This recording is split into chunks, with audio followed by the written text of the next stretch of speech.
Preface. This book is pragmatical, not philosophical. A practical manual, not a treatise upon theories. It is intended for the men and women whose most pressing need is for money, who wish to get rich first and philosophize afterward. It is for those who have, so far, found neither the time, the means, nor the opportunity to go deeply into the study of metaphysics, but who want results and who are willing to take the conclusions of science as a basis for action, without going into all the processes by which those conclusions were reached. It is expected that the reader will take the fundamental statements upon faith, just as he would take statements concerning a law of electrical action if they were promulgated by a Marconi or an Edison, and taking the statements upon faith, that he will prove their truth by acting upon them without fear or hesitation. Every man or woman who does this will certainly get rich, for the science herein applied is an exact science, and failure is impossible. For the benefit, however, of those who wish to investigate philosophical theories and so secure a logical basis for faith, I will here cite certain authorities. The monistic theory of the universe, the theory that one is all and that all is one, that one substance manifests itself as the seeming many elements of the material world, is of Hindu origin and has been gradually winning its way into the thought of the Western world for 200 years. It is the foundation of all the Oriental philosophies and of those of Descartes, Spinoza, Leibniz, Schopenhauer, Hegel, and Emerson. The reader who would dig to the philosophical foundations of this is advised to read Hegel and Emerson for himself. In writing this book, I have sacrificed all other considerations to plainness and simplicity of style, so that all might understand. The plan of action laid down herein was deduced from the conclusions of philosophy. It has been thoroughly tested and bears the supreme test of practical experiment. It works. If you wish to know how the conclusions were arrived at, read the writings of the authors mentioned above. And if you wish to reap the fruits of their philosophies in actual practice, read this book and do exactly as it tells you to do. The author. Chapter 1. The Right to be Rich. Whatever may be said in praise of poverty, the fact remains that it is not possible to live a really complete or successful life unless one is rich. No man can rise to his greatest possible height in talent or soul development unless he has plenty of money. For to unfold the soul and to develop talent he must have many things to use, and he cannot have these things unless he has money to buy them with. A man develops in mind, soul, and body by making use of these things, and society is so organized that man must have money in order to become the possessor of things. Therefore, the basis of all advancement for man must be the science of getting rich.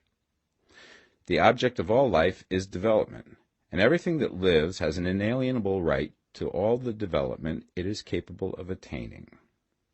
Man's right to life means his right to have the free and unrestricted use of all things which may be necessary to his fullest mental, spiritual, and physical unfoldment, or, in other words, his right to be rich.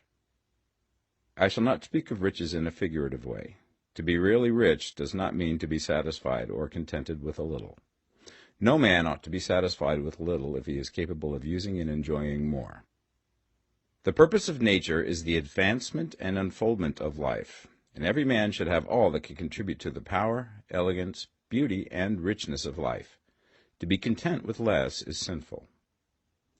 The man who owns all he wants for the living of all the life he is capable of living is rich, and no man who has not plenty of money can have all he wants.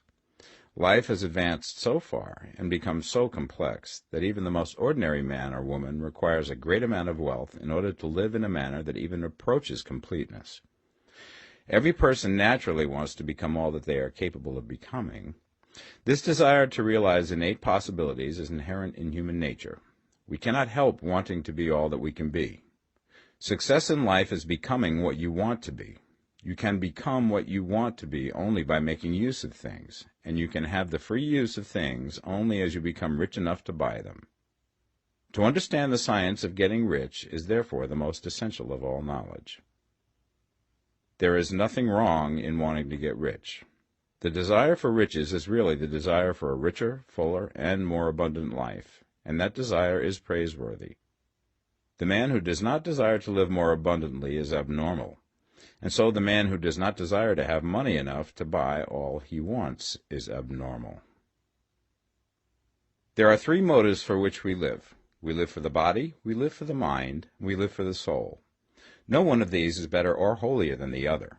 All are alike desirable, and no one of the three, body, mind, or soul, can live fully if either of the others is cut short of full life and expression.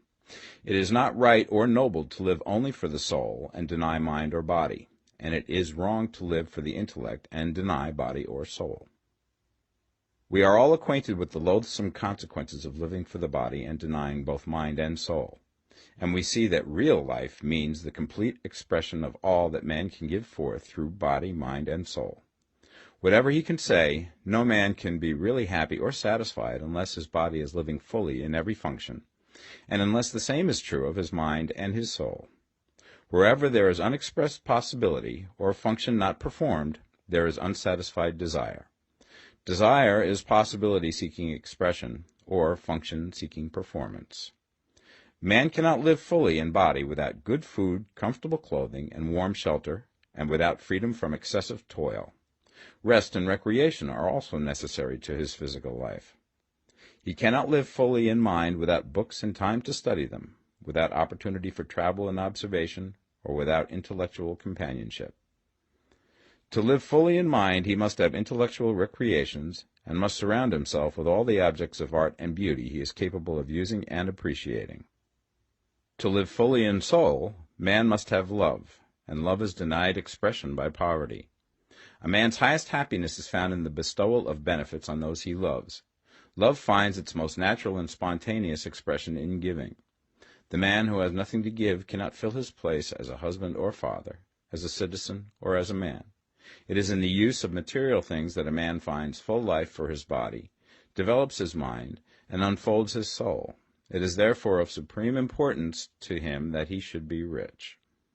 It is perfectly right that you should desire to be rich. If you are a normal man or woman, you cannot help doing so. It is perfectly right that you should give your best attention to the science of getting rich, for it is the noblest and most necessary of all studies. If you neglect this study, you are derelict in your duty to yourself, to God, and humanity, for you can render to God and humanity no greater service than to make the most of yourself. Chapter 2. There is a science of getting rich. There is a science of getting rich, and it is an exact science, like algebra or arithmetic. There are certain laws which govern the process of acquiring riches. Once these laws are learned and obeyed by any man, he will get rich with mathematical certainty. The ownership of money and property comes as a result of doing things in a certain way. Those who do things in this certain way, whether on purpose or accidentally, get rich, while those who do not do things in this certain way, no matter how hard they work or how able they are, remain poor. It is a natural law that like causes always produce like effects, and therefore any man or woman who learns to do things in this certain way will infallibly get rich. That the above statement is true is shown by the following facts.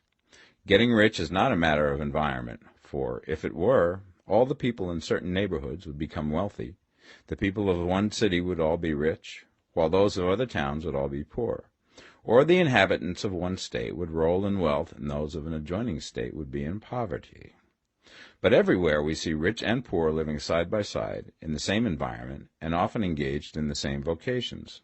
When two men are in the same locality and in the same business, and one gets rich while the other remains poor, it shows that getting rich is not primarily a matter of environment. Some environments may be more favorable than others, but when two men in the same business are in the same neighborhood, and one gets rich while the other fails, it indicates that getting rich is the result of doing things in a certain way. And further, the ability to do things in this certain way is not due solely to the possession of talent, for many people who have great talent remain poor, while others who have very little talent get rich. Studying the people who have gotten rich, we find that they are an average lot in all respects, having no greater talents and abilities than other men. It is evident that they do not get rich because they possess talents and abilities that other men have not, but because they happen to do things in a certain way. Getting rich is not the result of saving or thrift. Many very penurious people are poor, while free spenders often get rich. Nor is getting rich due to doing things which others fail to do. For two men in the same business often do almost exactly the same things, and one gets rich while the other remains poor or becomes bankrupt. From all these things, we must come to the conclusion that getting rich is the result of doing things in a certain way. If getting rich is the result of doing things in a certain way, then any man or woman who can do things in that way can become rich, and the whole matter is brought within the domain of exact science. The question arises here whether this certain way may not be so difficult that only a few may follow it. This cannot be true, as we have seen, so far as natural ability is concerned. Talented people get rich, and blockheads get rich. Intellectually brilliant people get rich, and very stupid people get rich. Physically strong people get rich, and weak and sickly people get rich. Some degree of ability to think and understand is, of course, essential. But insofar natural ability is concerned, any man or woman who has sense enough to read and understand these words can certainly get rich. Also, we have seen that it is not a matter of environment. Location counts for something. One would not go to the heart of the Sahara and expect to do successful business. Getting rich involves the necessity of dealing with men and of being where there are people to deal with. And if these people are inclined to deal in the way that you want to deal, so much the better. But that is about as far as environment goes. If anybody else in your town can get rich, so can you. And if anybody else in your state can get rich, so can you. Again, it is not a matter of choosing some particular business or profession. People get rich in every business and in every profession, while their next-door neighbors in the same vocation remain in poverty. It is true that you will do best in a business which you like and which is congenial to you. And if you have certain talents which are well developed, you will do best in a business which calls for the exercise of those talents. Also, you will do best in a business which is suited to your locality. An ice cream parlor would do better in a warm climate than in Greenland, and a salmon fishery will succeed better in the Northwest than in Florida, where there are no salmon. But aside from these general limitations, getting rich is not dependent upon your engaging in some particular business, but upon your learning to do things in a certain way. If you are now in business and anybody else in your locality is getting rich in the same business, while you are not getting rich, it is because you are not doing things in the same way that the other person is doing them. No one is prevented from getting rich by lack of capital. True, as you get capital, the increase becomes more easy and rapid, but one who has capital is already rich and does not need to consider how to become so. No matter how poor you may be, if you begin to do things in a certain way, you will begin to get rich, and you will begin to have capital. The getting of capital is a part of the process of getting rich, and it is a part of the result which invariably follows the doing of things in a certain way. You may be the poorest man on the continent and be deeply in debt. You may have neither friends, influence, nor resources, but if you begin to do things in this way, you must infallibly begin to get rich, for the like causes must produce like effects. If you have no capital, you can get capital. If you're in the wrong business, you can get into the right business. If you're in the wrong location, you can go to the right location, and you can do so by beginning in your present business and in your present location, to do things in the certain way which causes success. Chapter 3. Is opportunity monopolized? No man is kept poor because opportunity has been taken away from him, because other people have monopolized the wealth and have put a fence around it. You may be shut off from engaging in business in certain lines, but there are other channels open to you. Probably it would be hard for you to get control of any of the great railroad systems. That field is pretty well monopolized, but the electric railway business is still in its infancy and offers plenty of scope for enterprise, and it will be but a very few years until traffic and transportation through the air will become a great industry, and in all its branches will give employment to hundreds of thousands and perhaps to millions of people. Why not turn your attention to the development of aerial transportation, instead of competing with J.J. Hill and others for a chance in the steam railway world? It is quite true that if you are a working man in the employ of the Steel Trust, you have very little chance of becoming the owner of the plant in which you work. But it is also true that if you will commence to act in a certain way, you can soon leave the employ of the Steel Trust. You can buy a farm from 10 to 40 acres and engage in business as a producer of foodstuffs. There is great opportunity at this time for men who will live upon small tracts of land and cultivate the same intensively. Such men will certainly get rich. You may say that it is impossible for you to get the land, but I'm going to prove to you that it is not impossible, and that you can certainly get a farm if you will go to work in a certain way. At different periods, the tide of opportunity sets in different directions, according to the needs of the whole, and the particular stage of social evolution which has been reached. At present, in America, it is setting towards agricultural and the allied industries and professions. Today, opportunity is open before the factory worker in his line. It is open before the businessman who supplies the farmer more than before the one who supplies the factory worker, and before the professional man who waits upon the farmer more than before the one who serves the working class. There is an abundance of opportunity for the man who will go with the tide instead of trying to swim against it. So the factory workers, either as individuals or as a class, are not deprived of opportunity.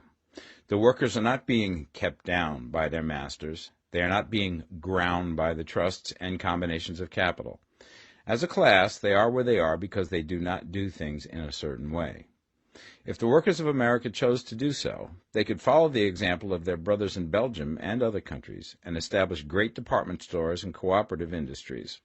They could elect men of their own class to office and pass laws favoring the development of such cooperative industries, and in a few years they could take peaceable possession of the industrial field. The working class may become the master class whenever they will begin to do things in a certain way. The law of wealth is the same for them as it is for all others. This they must learn, and they will remain where they are as long as they continue to do as they do. The individual worker, however, is not held down by the ignorance or the mental slothfulness of his class. He can follow the tide of opportunity to riches, and this book will tell him how. No one is kept in poverty by a shortness in the supply of riches. There is more than enough for all. A palace as large as the Capitol in Washington might be built for every family on earth from the building material in the United States alone. And under intensive cultivation, this country would produce wool, cotton, linen, and silk enough to clothe each person in the world finer than Solomon was arrayed in all his glory, together with food enough to feed them all luxuriously. The visible supply is practically inexhaustible, and the invisible supply really is inexhaustible. Everything you see on earth is made from one original substance, out of which all things proceed. New forms are constantly being made, and older ones are dissolving, but all are shapes assumed by one thing. There is no limit to the supply of formless stuff or original substance. The universe is made out of it, but it was not all used in making the universe. The spaces in, through, and between the forms of the visible universe are permeated and filled with the original substance, with the formless stuff, with the raw material of all things. 10,000 times as much has been made might still be made, and even then we should not have exhausted the supply of universal raw material. No man, therefore, is poor because nature is poor, or because there is not enough to go around. Nature is an inexhaustible storehouse of riches. The supply will never run short. Original substance is alive with creative energy and is constantly producing more forms. When the supply of building material is exhausted, more will be produced. When the soil is exhausted so that foodstuffs and materials for clothing will no longer grow upon it, it will be renewed or more soil will be made. When all the gold and silver has been dug from the earth, if man is still in such a stage of social development that he needs gold and silver, more will be produced from the formless. The formless stuff responds to the needs of man. It will not let him be without any good thing. This is true of man collectively. The race as a whole is always abundantly rich, and if individuals are poor, it is because they do not follow the certain way of doing things which makes the individual man rich. The formless stuff is intelligent. It is stuff which thinks. It is alive, and is always impelled towards more life. It is the natural and inherent impulse of life to seek to live more. It is the nature of intelligence to enlarge itself, and of consciousness to seek to extend its boundaries and find fuller expression. The universe of forms has been made by formless living substance, throwing itself into form in order to express itself more fully. The universe is a great living presence, always moving inherently towards more life and fuller functioning.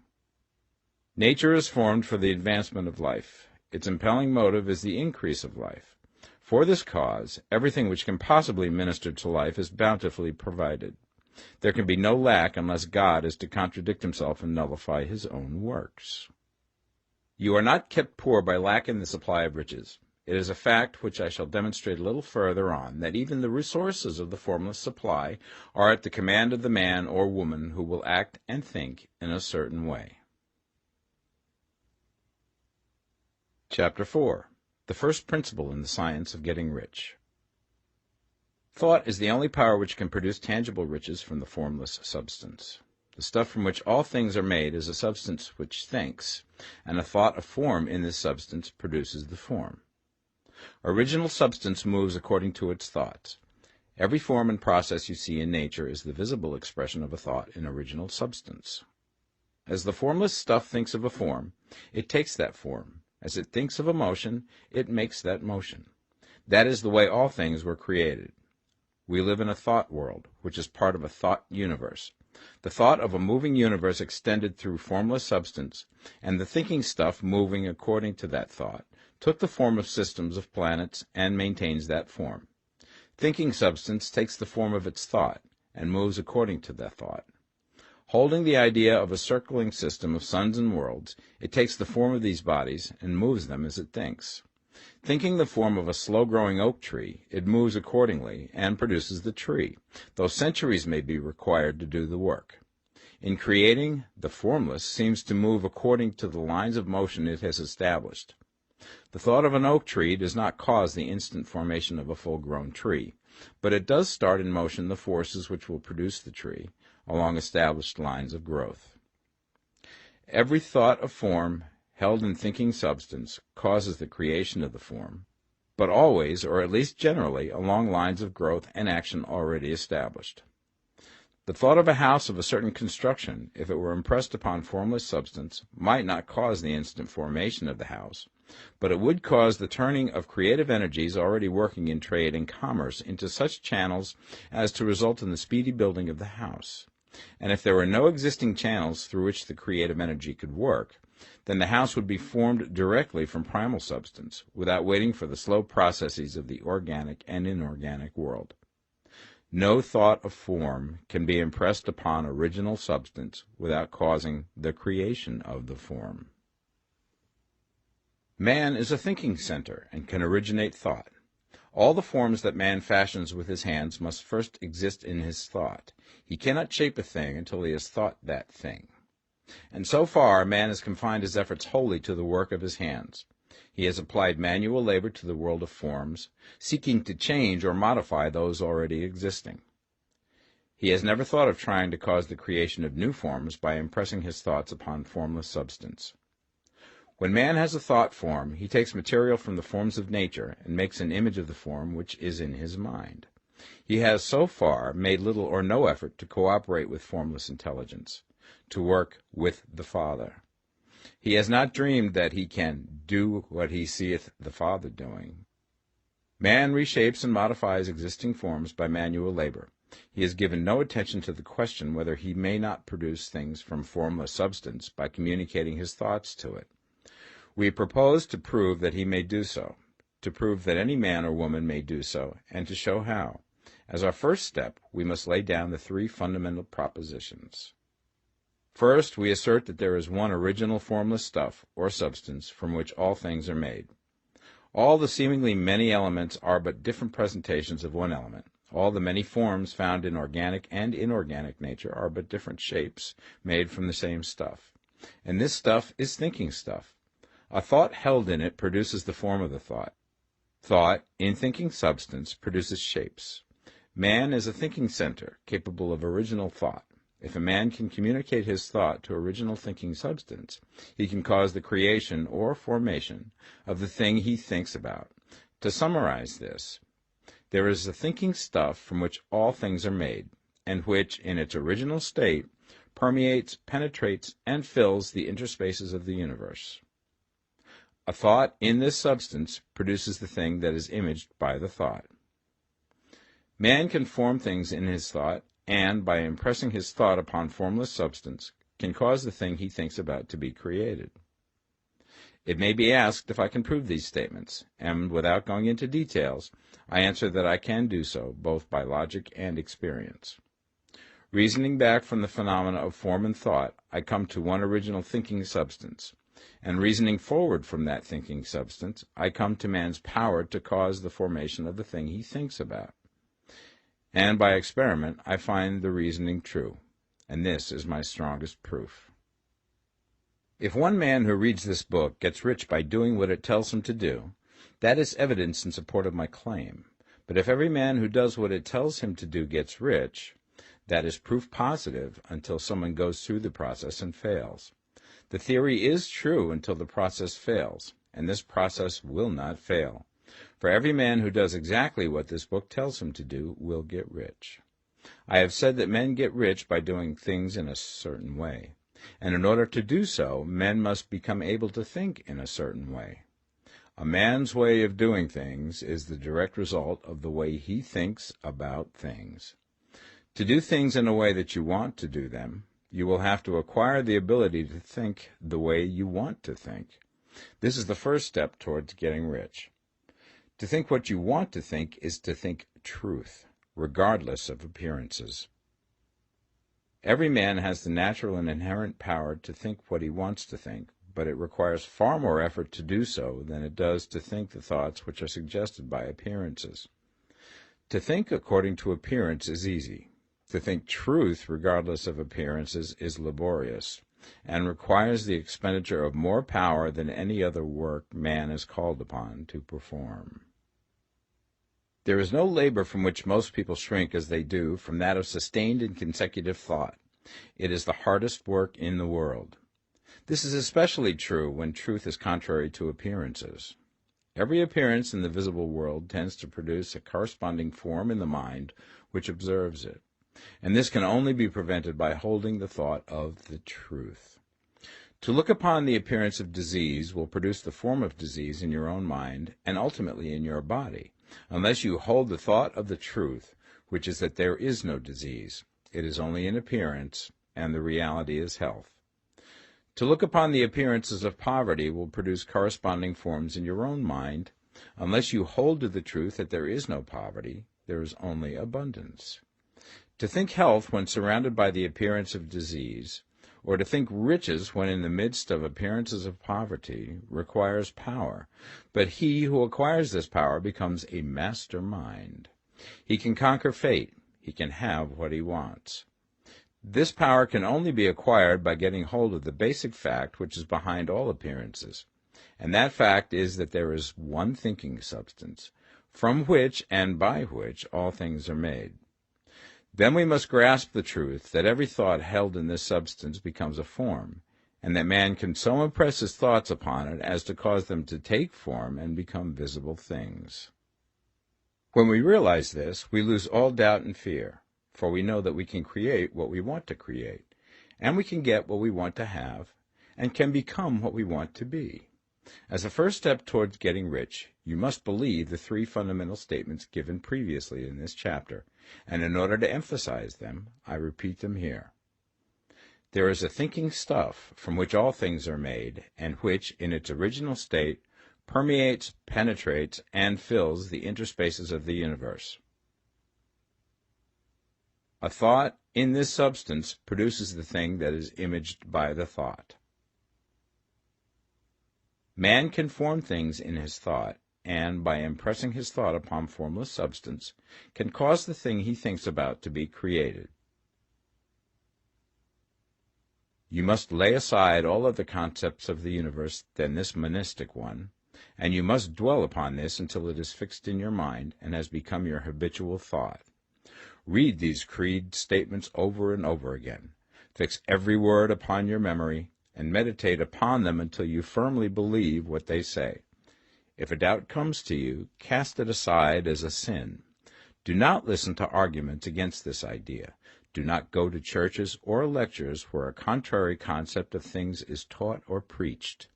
Do not read magazines or books which teach a different idea. If you get mixed up in your faith, all your efforts will be in vain. Do not ask why these things are true, nor speculate as to how they can be true. Simply take them on trust. The science of getting rich begins with the absolute acceptance of this faith. Chapter 5. Increasing Life. You must get rid of the last vestige of the old idea that there is a deity whose will it is that you should be poor, or whose purposes may be served by keeping you in poverty. The intelligent substance which is all, and in all, which lives in all and lives in you, is a consciously living substance. Being a consciously living substance, it must have the nature and inherent desire of every living intelligence for increase of life. Every living thing must continually seek for the enlargement of its life, because life, in the mere act of living, must increase itself. A seed, dropped into the ground, springs into activity, and in the act of living produces 100 more seeds. Life, by living, multiplies itself. It is forever becoming more. It must do so if it continues to be at all. Intelligence is under the same necessity for continuous increase. Every thought we think makes it necessary for us to think another thought. Consciousness is continually expanding. Every fact we learn leads us to the learning of another fact. Knowledge is continually increasing. Every talent we cultivate brings to the mind the desire to cultivate another talent. We are subject to the urge of life, seeking expression, which ever drives us on to know more, to do more, and to be more. In order to know more, do more, and be more, we must have more. We must have things to use, for we learn and do and become only by using things. We must get rich so that we can live more. The desire for riches is simply the capacity for larger life seeking fulfillment. Every desire is the effort of an unexpressed possibility to come into action. It is power seeking to manifest which causes desire. That which makes you want more money is the same as that which makes the plant grow. It is life, seeking fuller expression. The one living substance must be subject to this inherent law of all life. It is permeated with the desire to live more. That is why it is under the necessity of creating things. The one substance desires to live more in you. Hence, it wants you to have all the things you can use. It is the desire of God that you should get rich. He wants you to get rich because he can express himself better through you if you have plenty of things to use in giving him expression. He can live more in you if you have unlimited command of the means of life. The universe desires you to have everything you want to have. Nature is friendly to your plans. Everything is naturally for you. Make up your mind that this is true. It is essential, however, that your purpose should harmonize with the purpose that is in all. You must want real life, not mere pleasure of sensual gratification.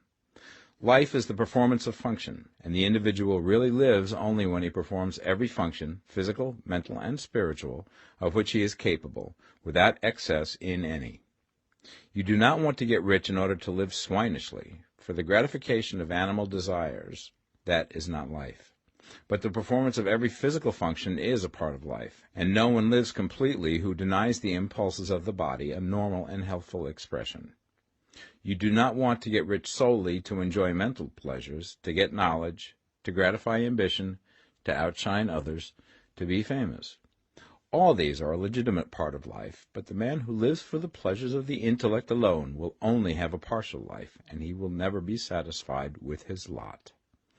You do not want to get rich solely for the good of others, to lose yourself for the salvation of mankind, to experience the joys of philanthropy and sacrifice. The joys of the soul are only a part of life, and they are no better or nobler than any other part. You want to get rich in order that you may eat, drink, and be merry when it is time to do these things, in order that you may surround yourself with beautiful things, see distant lands, feed your mind, and develop your intellect, in order that you may love men and do kind things, and be able to play a good part in helping the world to find truth. But remember that extreme altruism is no better and no nobler than extreme selfishness. Both are mistakes. Get rid of the idea that God wants you to sacrifice yourself for others, and that you can secure his favor by doing so. God requires nothing of the kind. What he wants is that you should make the most of yourself, for yourself and for others, and you can help others more by making the most of yourself than in any other way. You can make the most of yourself only by getting rich, so it is right and praiseworthy that you should give your first and best thought to the work of acquiring wealth. Remember, however, that the desire of substance is for all, and its movements must be for more life to all. It cannot be made to work for less life to any, because it is equally in all, seeking riches and life. Intelligent substance will make things for you, but it will not take things away from someone else and give them to you. You must get rid of the thought of competition. You are to create, not to compete for what is already created. You do not have to take anything away from anyone. You do not have to drive sharp bargains. You do not have to cheat or to take advantage. You do not need to let any man work for you for less than he earns. You do not have to covet the property of others or to look at it with wishful eyes. No man has anything of which you cannot have the like, and that without taking what he has away from him. You are to become a creator, not a competitor. You are going to get what you want, but in such a way that when you get it, every other man will have more than he has now. I am aware that there are men who get a vast amount of money by proceeding in direct opposition to the statements in the paragraph above, and may add a word of explanation here. Men of the plutocratic type, who become very rich, do so sometimes purely by their extraordinary ability on the plane of competition, and sometimes they unconsciously relate themselves to substance and its great purposes and movements for the general racial upbuilding through industrial evolution. Rockefeller, Carnegie, Morgan, et al. Have been the unconscious agents of the supreme in the necessary work of systematizing and organizing productive industry, and, in the end, their work will contribute immensely towards increased life for all. Their day is nearly over, they have organized production, and will soon be succeeded by the agents of the multitude, who will organize the machinery of distribution. The multimillionaires are like the monster reptiles of the prehistoric eras. They play a necessary part in the evolutionary process, but the same power which produced them will dispose of them, and it is well to bear in mind that they have never been really rich. A record of the private lives of most of this class will show that they have really been the most abject and wretched of the poor. Riches secured on the competitive plane are never satisfactory and permanent. They are yours today and another's tomorrow. Remember, if you are to become rich in a scientific and certain way, you must rise entirely out of the competitive thought. You must never think for a moment that the supply is limited. Just as soon as you begin to think that all the money is being cornered and controlled by bankers and others, and that you must exert yourself to get laws passed to stop this process, and so on, in that moment you drop into the competitive mind, and your power to cause creation is gone for the time being. And what is worse, you will probably arrest the creative movements you have already instituted. Know that there are countless millions of dollars worth of gold in the mountains of the earth, not yet brought to light, and know that if there were not, more would be created from thinking substance to supply your needs. Know that the money you need will come, even if it is necessary for 1,000 men to be led to the discovery of new gold mines tomorrow. Never look at the visible supply. Look always at the limitless riches in formless substance, and know that they are coming to you as fast as you can receive and use them. Nobody, by cornering the visible supply, can prevent you from getting what is yours. So never allow yourself to think for an instant that all the best building spots will be taken before you get ready to build your house, unless you hurry. Never worry about the trusts and combines, and get anxious for fear that they will soon come to own the whole earth. Never get afraid that you will lose what you want because some other person beat you to it. That cannot possibly happen. You are not seeking anything that is possessed by anybody else. You are causing what you want to be created from formless substance, and the supply is without limits. Stick to the formulated statement. There is a thinking stuff from which all things are made, and which, in its original state, permeates, penetrates, and fills the interspaces of the universe. A thought in this substance produces the thing that is imaged by the thought. Man can form things in his thought, and by impressing his thought upon formless substance, can cause the thing he thinks about to be created. Chapter 6. How Riches Come to You.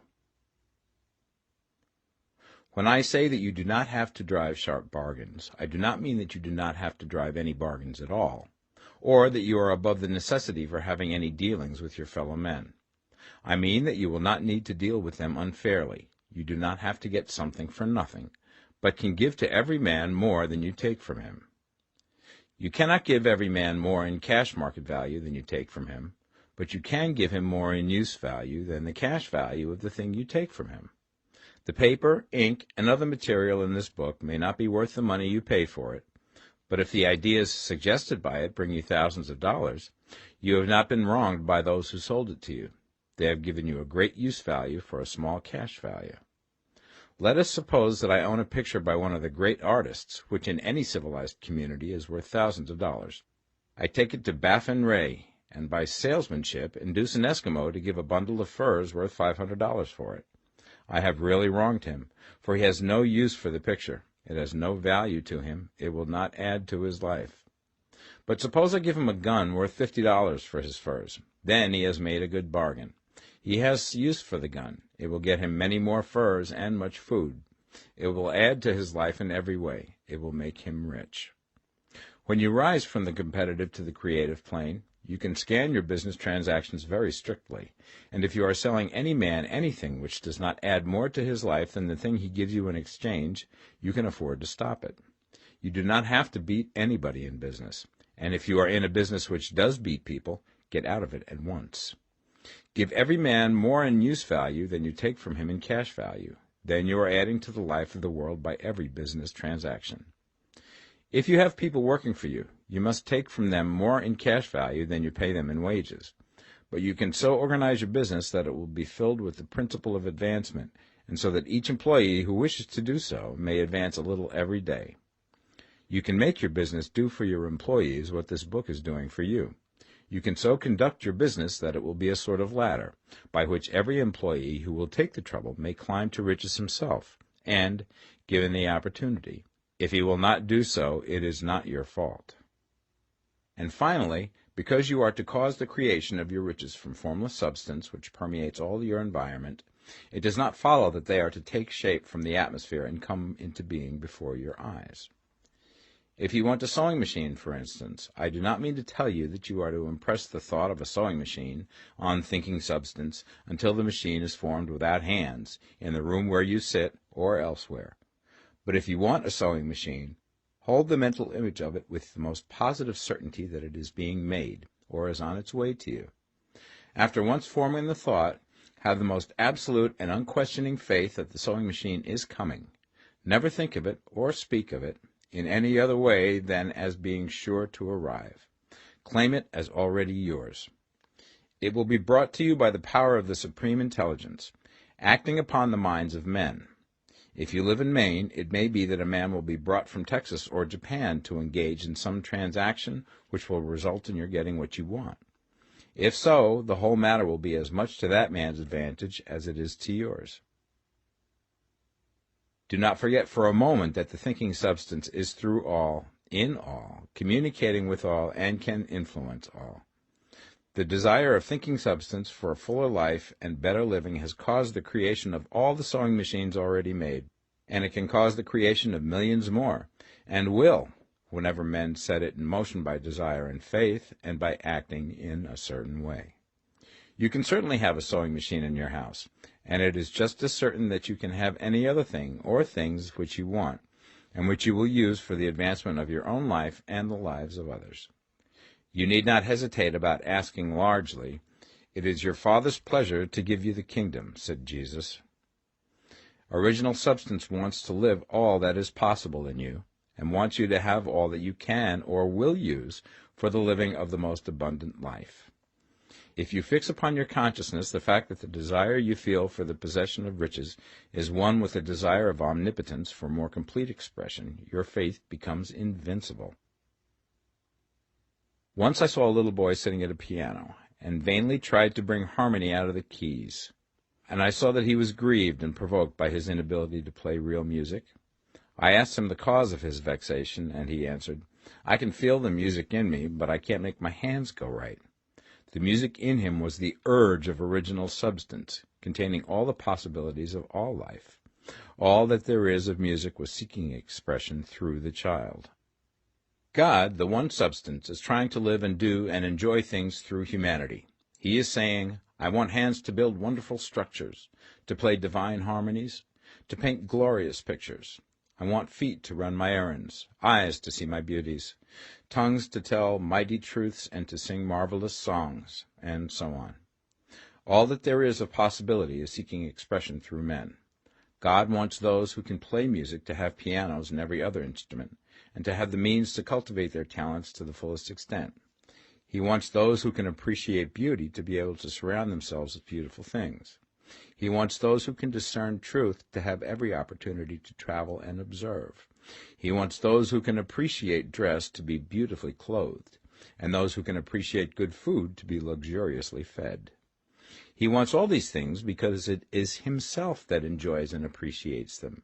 It is God who wants to play and sing and enjoy beauty and proclaim truth and wear fine clothes and eat good food. It is God that worketh in you to will and to do, said Paul. The desire you feel for riches is the infinite, seeking to express himself in you as he sought to find expression in the little boy at the piano. So you need not hesitate to ask largely.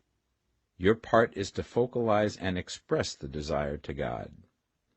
This is a difficult point with most people. They retain some of the old idea that poverty and self-sacrifice are pleasing to God. They look upon poverty as a part of the plan, a necessity of nature. They have the idea that God has finished his work and made all that he can make, and that the majority of men must stay poor because there is not enough to go around. They hold to so much of this erroneous thought that they feel ashamed to ask for wealth. They try not to want more than a very modest competence, just enough to make them fairly comfortable. I recall now the case of one student who was told that he must get in mind a clear picture of the things he desired, so that the creative thought of them might be impressed upon formless substance. He was a very poor man, living in a rented house, and having only what he earned from day to day, and he could not grasp the fact that all wealth was his. So, after thinking the matter over, he decided that he might reasonably ask for a new rug for the floor of his best room, and an anthracite coal stove to heat the house during the cold weather. Following the instructions given in this book, he obtained these things in a few months, and then it dawned upon him that he had not asked enough. He went through the house in which he lived, and planned all the improvements he would like to make in it. He mentally added a bay window here and a room there, until it was complete in his mind as an ideal home, and then he planned its furnishings. Holding the whole picture in his mind, he began living in the certain way, and moving towards what he wanted, and he now owns the house, and is rebuilding it after the form of his mental image. And now, with still larger faith, he is going to get greater things. It has been unto him according to his faith, and it is so with you and with all of us. Chapter 7. Gratitude. The illustrations given in the last chapter will have conveyed the fact that the first step towards getting rich is to convey the idea of your wants to the formless substance. This is true, and you will see that in order to do so, it becomes necessary to relate yourself to the formless intelligence in a harmonious way.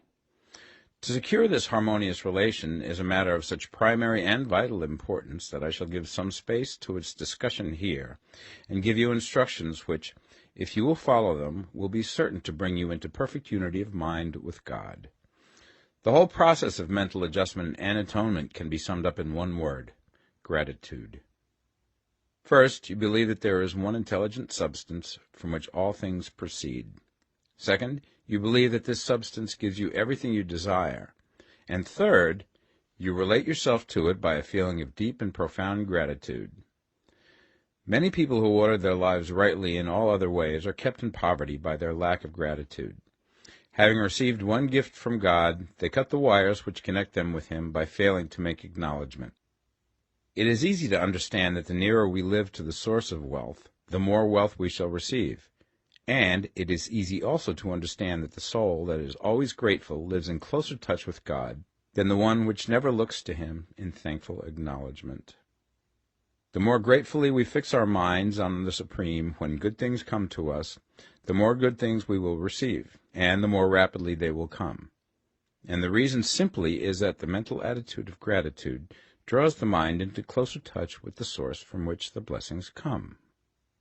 If it is a new thought to you that gratitude brings your whole mind into closer harmony with the creative energies of the universe, Consider it well, and you will see that it is true. The good things you already have come to you along the line of obedience to certain laws. Gratitude will lead your mind out along the ways by which things come, and it will keep you in close harmony with creative thought and prevent you from falling into competitive thought. Gratitude alone can keep you looking towards the all, and prevent you from falling into the error of thinking of the supply as limited, and to do that would be fatal to your hopes. There is a law of gratitude, and it is absolutely necessary that you should observe the law if you are to get the results you seek. The law of gratitude is the natural principle that action and reaction are always equal, and in opposite directions. The grateful outreaching of your mind in thankful praise to the Supreme is a liberation or expenditure of force. It cannot fail to reach that to which it is addressed, and the reaction is an instantaneous movement towards you. Draw nigh unto God, and he will draw nigh unto you. That is a statement of psychological truth. And if your gratitude is strong and constant, the reaction in formless substance will be strong and continuous. The movement of the things you want will always be towards you. Notice the grateful attitude that Jesus took, how he always seemed to be saying, I thank thee, Father, that thou hearest me. You cannot exercise much power without gratitude, for it is gratitude that keeps you connected with power. But the value of gratitude does not consist solely in getting you more blessings in the future. Without gratitude, you cannot long keep from dissatisfied thought regarding things as they are.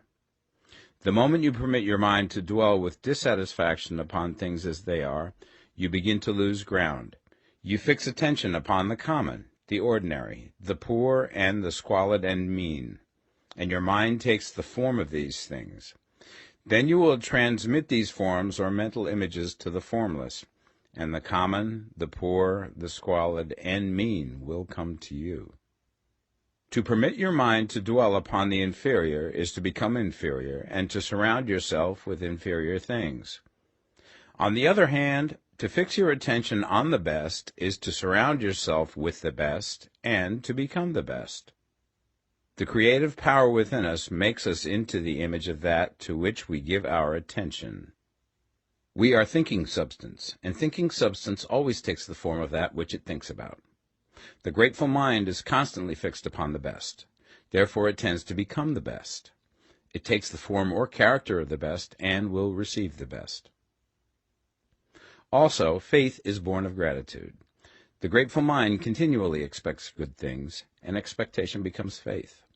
The reaction of gratitude upon one's own mind produces faith, and every outgoing wave of grateful thanksgiving increases faith. He who has no feeling of gratitude cannot long retain a living faith, and without a living faith you cannot get rich by the creative method, as we shall see in the following chapters. It is necessary, then, to cultivate the habit of being grateful for every good thing that comes to you, and to give thanks continuously. And because all things have contributed to your advancement, you should include all things in your gratitude. Do not waste time thinking or talking about the shortcomings or wrong actions of plutocrats or trust magnates. Their organization of the world has made your opportunity. All you get really comes to you because of them. Do not rage against corrupt politicians. If it were not for politicians, we should fall into anarchy, and your opportunity would be greatly lessened. God has worked a long time and very patiently to bring us up to where we are in industry and government, and he is going right on with his work. There is not the least doubt that he will do away with plutocrats, trust magnates, captains of industry, and politicians as soon as they can be spared. But in the meantime, behold, they are all very good. Remember that they are all helping to arrange the lines of transmission along which your riches will come to you, and be grateful to them all. This will bring you into harmonious relations with the good in everything, and the good in everything will move toward you.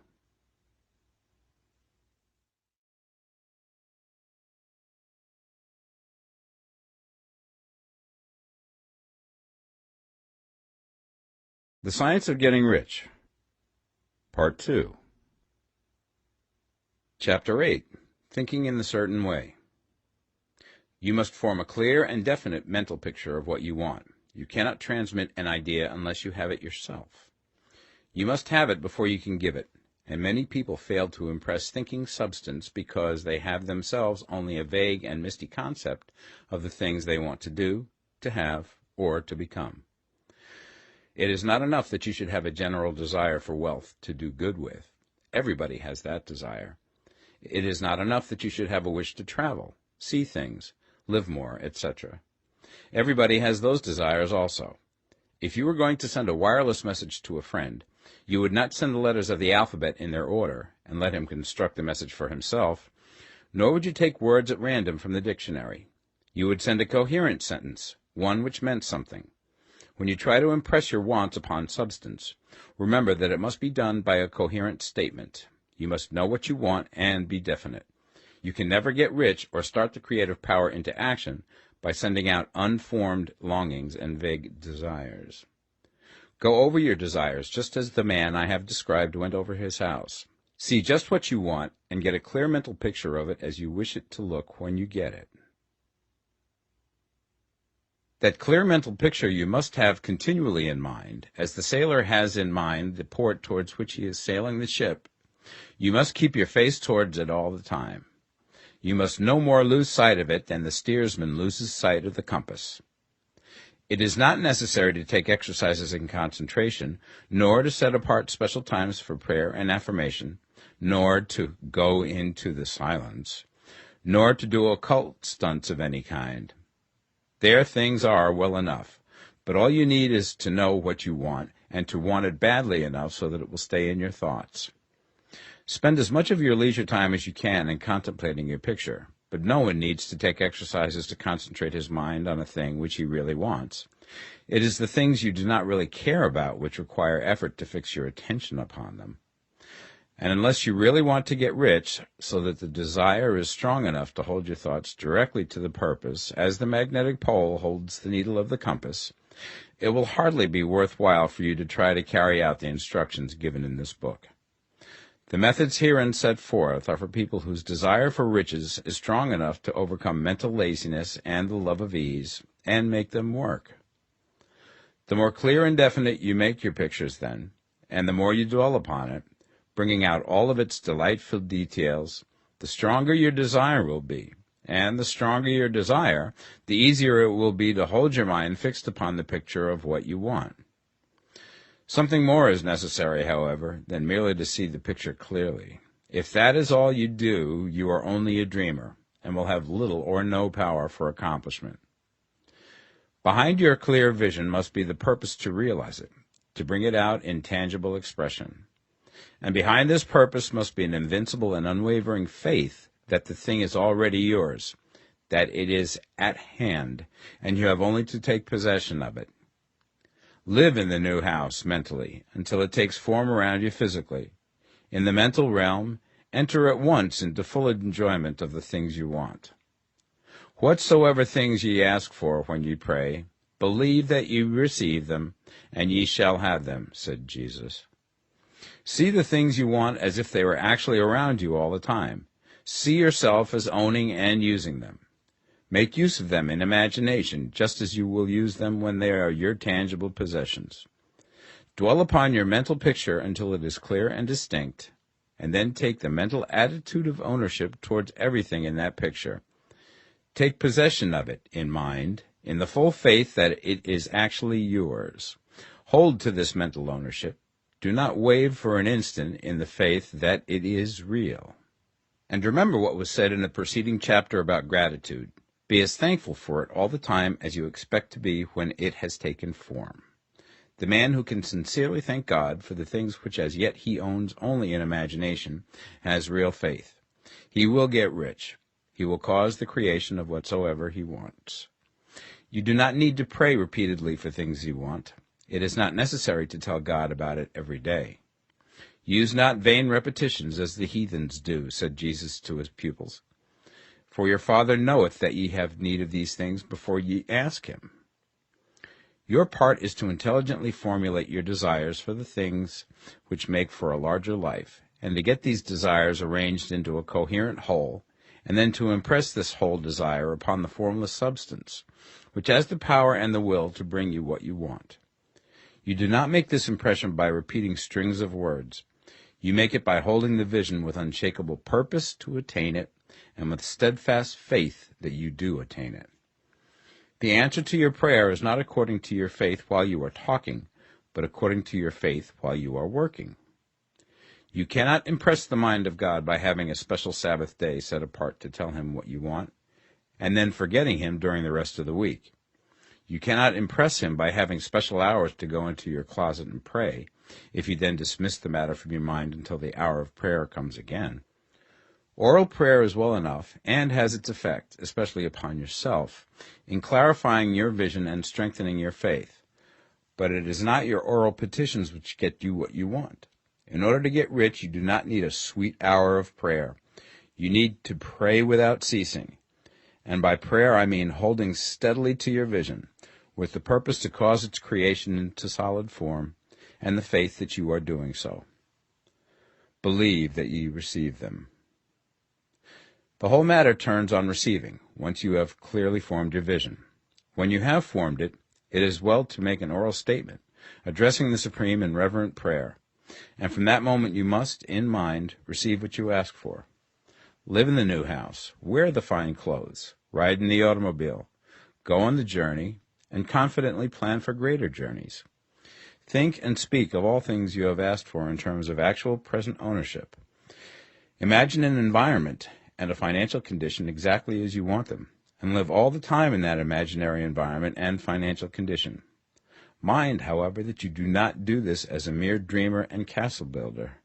Hold to the faith that the imaginary is being realized, and to the purpose to realize it. Remember that it is faith and purpose in the use of imagination which makes the difference between the scientist and the dreamer.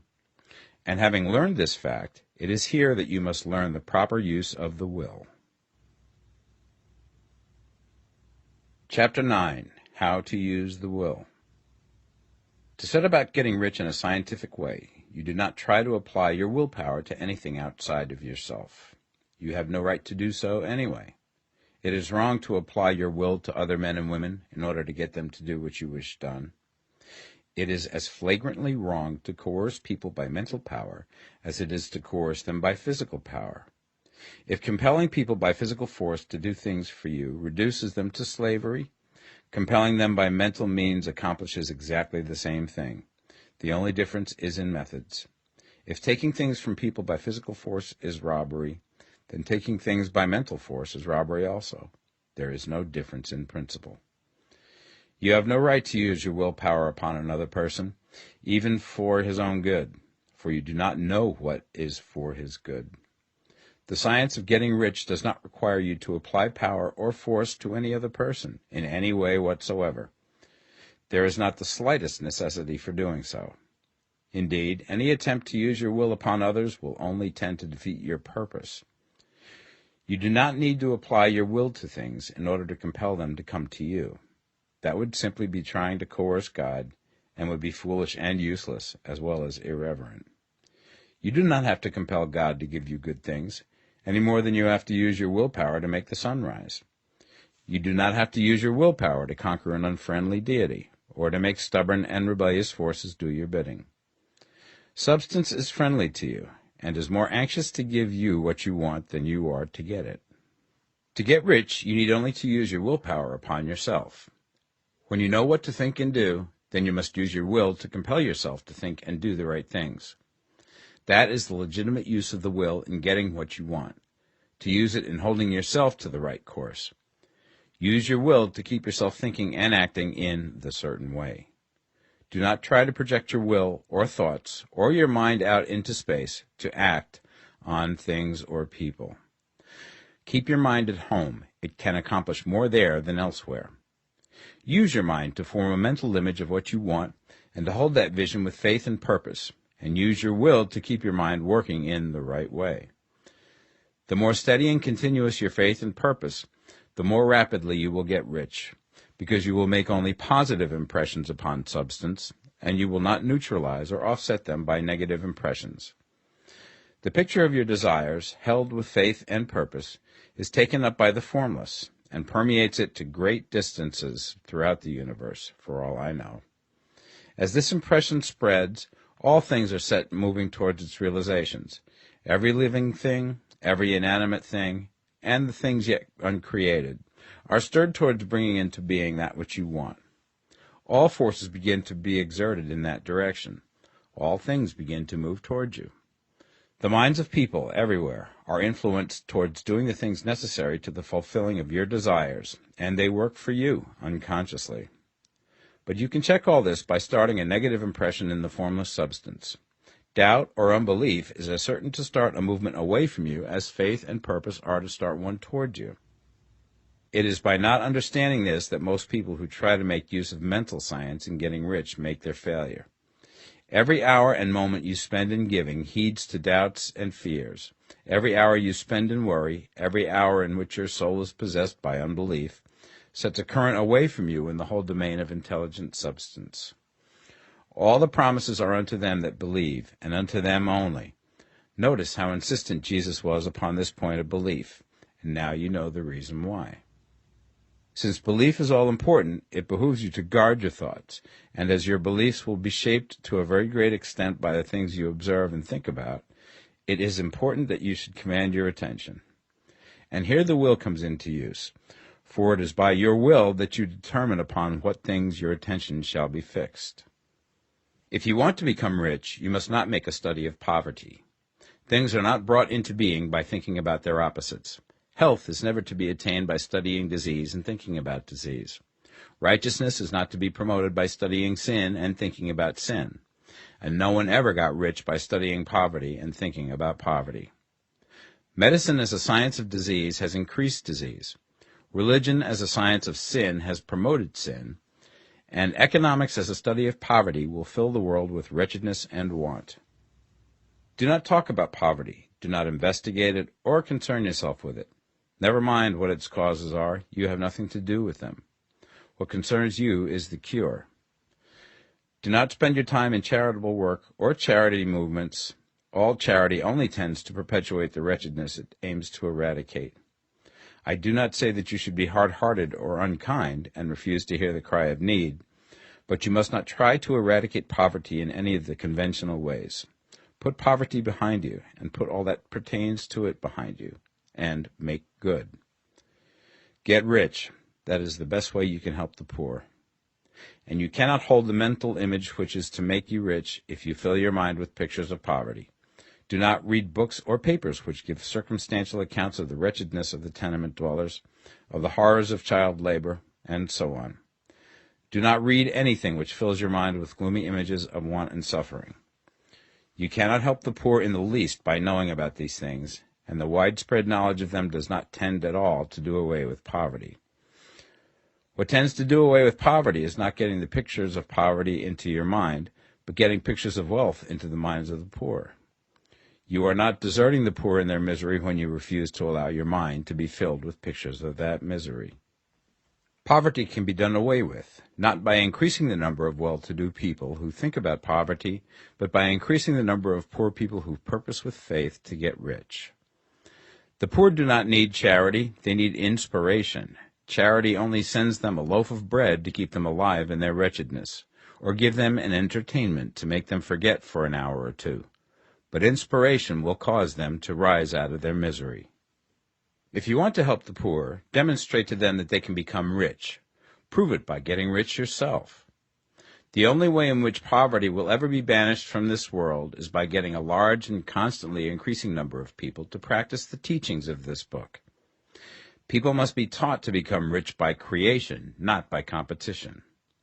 Every man who becomes rich by competition throws down behind him the ladder by which he rises and keeps others down. But every man who gets rich by creation opens a way for thousands to follow him and inspires them to do so. You are not showing hardness of heart or an unfeeling disposition when you refuse to pity poverty, see poverty, read about poverty, or think or talk about it, or to listen to those who do talk about it. Use your willpower to keep your mind off the subject of poverty and to keep it fixed with faith and purpose on the vision of what you want.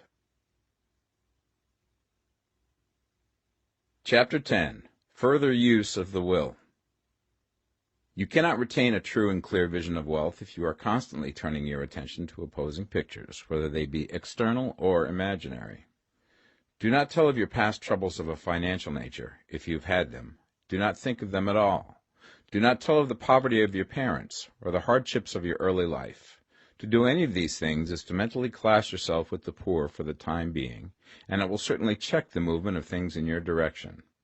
Let the dead bury their dead, as Jesus said. Put poverty and all things that pertain to poverty completely behind you. You have accepted a certain theory of the universe as being correct, and are resting all your hopes of happiness on its being correct. And what can you gain by giving heed to conflicting theories? Do not read religious books which tell you that the world is soon coming to an end, and do not read the writing of muckrakers and pessimistic philosophers who tell you that it is going to the devil. The world is not going to the devil. It is going to God. It is wonderful becoming. True, there may be a good many things in existing conditions which are disagreeable, but what is the use of studying them when they are certainly passing away, and when the study of them only tends to check their passing and keep them with us? Why give time and attention to things which are being removed by evolutionary growth, when you can hasten their removal only by promoting the evolutionary growth as far as your part of it goes? No matter how horrible and seeming may be the conditions in certain countries, sections, or places, you waste your time and destroy your own chances by considering them. You should interest yourself in the world's becoming rich. Think of the riches in the world as coming to, instead of the poverty it is growing out of, and bear in mind that the only way in which you can assist the world in growing rich is by growing rich yourself through creative method, not the competitive one. Give your attention wholly to riches. Ignore poverty. Whenever you think or speak of those who are poor, think and speak of them as those who are becoming rich, as those who are to be congratulated rather than pitied. Then they and others will catch the inspiration and begin to search for the way out. Because I say that you are to give your whole time and mind and thought to riches, it does not follow that you are to be sordid or mean. To become really rich is the noblest aim you can have in life, for it includes everything else. On the competitive plane, the struggle to get rich is a godless scramble for power over other men. But when we come into the creative mind, all this is changed. All that is possible in the way of greatness and soul unfoldment, of service and lofty endeavor, comes by way of getting rich. All is made possible by the use of things. If you lack for physical health, you will find that the attainment of it is conditional on you getting rich. Only those who are emancipated from financial worry and who have the means to live a carefree existence and follow hygienic practices can have and retain health. Moral and spiritual greatness is possible only to those who are above the competitive battle for existence, and only those who are becoming rich on the plane of creative thought are free from the degrading influences of competition. If your heart is set on domestic happiness, remember that love flourishes best when there is refinement, a high level of thought, and freedom from corrupting influences. And these are to be found only where riches are attained by the exercise of creative thought, without strife or rivalry. You can aim at nothing so great or noble, I repeat, as to become rich, and you must fix your attention upon your mental picture of riches, to the exclusion of all that may tend to dim or obscure the vision. You must learn to see the underlying truth in all things. You must see beneath all seemingly wrong conditions the great one life, ever moving forward towards fuller expression and more complete happiness. It is the truth that there is no such thing as poverty, that there is only wealth. Some people remain in poverty because they are ignorant of the fact that there is wealth for them, and these can best be taught by showing them the way to affluence in your own person and practice. Others are poor because, while they feel that there is a way out, they are too intellectually indolent to put forth the mental effort necessary to find that way and by travel it. Others still are poor because, while they have some notion of science, they have become so swamped and lost in the maze of metaphysical and occult theories that they do not know which road to take. They try a mixture of many systems and fail in all. For these, again, the very best thing to do is to show the right way in your own person and practice. An ounce of doing things is worth a pound of theorizing. The very best thing you can do for the whole world is to make the most of yourself. You can serve God and man in no more effective way than by getting rich. That is, if you get rich by the creative method and not by the competitive one. Another thing. We assert that this book gives in detail the principles of the science of getting rich. And if that is true, you do not need to read any other book upon the subject. This may sound narrow and egotistical, but consider. There is no more scientific method of computation in mathematics than by addition, subtraction, multiplication, and division. No other method is possible. There can be but one shortest distance between 2 points. There is only one way to think scientifically, and that is to think in the way that leads by the most direct and simple route to the goal. No man has yet formulated a briefer or less complex system than the one set forth herein. It has been stripped of all non-essentials. When you commence on this, lay all others aside. Put them out of your mind altogether. Read this book every day. Keep it with you. Commit it to memory, and do not think about other systems and theories. If you do, you will begin to have doubts, and to be uncertain and wavering in your thought, and then you will begin to make failures. After you have made good and become rich, you may study other systems as much as you please. But until you are quite sure that you have gained what you want, do not read anything on this line but this book, unless it be the authors mentioned in the preface. And read only the most optimistic comments on the world's news, those in harmony with your picture. Also, postpone your investigations into the occult. Do not dabble in theosophy, spiritualism, or kindred studies. It is very likely that the dead still live and are near, but if they are, let them alone. Mind your own business. Wherever the spirits of the dead may be, they have their own work to do and their own problems to solve, and we have no right to interfere with them. We cannot help them, and it is very doubtful whether they can help us, or whether we have any right to trespass upon their time if they can. Let the dead and the hereafter alone, and solve your own problem. Get rich. If you begin to mix with the occult, you will start mental cross-currents which will surely bring your hopes to shipwreck. Now, this and the preceding chapters have brought us to the following statement of basic facts. There is a thinking stuff from which all things are made, and which, in its original state, permeates, penetrates, and fills the interspaces of the universe. A thought in this substance produces the thing that is imaged by the thought. Man can form things in his thought, and, by impressing his thought upon formless substance, can cause the thing he thinks about to be created. In order to do this, man must pass from the competitive to the creative mind. He must form a clear mental picture of the things he wants, and hold this picture in his thoughts with the fixed purpose to get what he wants, and the unwavering faith that he does get what he wants, closing his mind against all that may tend to shake his purpose, dim his vision, or quench his faith. And in addition to all this, we shall now see that he must live and act in a certain way. Chapter 11. Acting in the Certain Way. Thought is the creative power, or the impelling force which causes the creative power to act. Thinking in a certain way will bring riches to you, but you must not rely upon thought alone, paying no attention to personal action. That is the rock upon which many otherwise scientific metaphysical thinkers meet shipwreck, the failure to connect thought with personal action. We have not yet reached the stage of development, even supposing such a stage to be possible, in which man can create directly from formless substance without nature's processes or the work of human hands. Man must not only think, but his personal action must supplement his thought. By thought you can cause the gold in the hearts of the mountains to be impelled towards you, but it will not mine itself, refine itself, coin itself into double eagles, and come rolling along the roads seeking its way into your pocket. Under the impelling power of the Supreme Spirit, men's affairs will be so ordered that someone will be led to mine the gold for you. Other men's business transactions will be so directed that the gold will be brought toward you, and you must so arrange your own business affairs that you may be able to receive it when it comes to you. Your thought makes all things, animate and inanimate, work to bring you what you want, but your personal activity must be such that you can rightly receive what you want when it reaches you. You are not to take it as charity, nor to steal it. You must give every man more in use value than he gives you in cash value. The scientific use of thought consists in forming a clear and distinct mental image of what you want, in holding fast to the purpose to get what you want, and in realizing with grateful faith that you do get what you want. Do not try to project your thought in any mysterious or occult way, with the idea of having it go out and do things for you. That is a wasted effort and will weaken your power to think with sanity.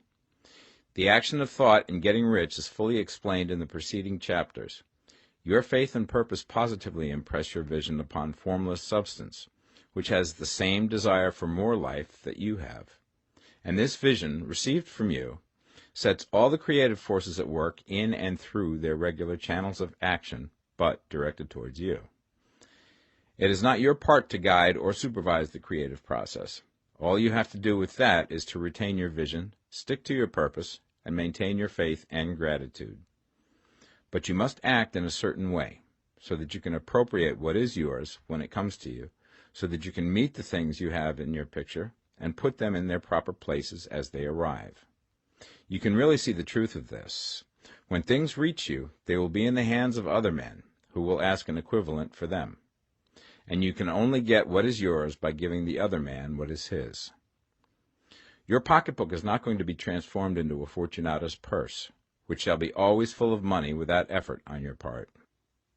This is the crucial point in the science of getting rich, right here, where thought and personal action must be combined.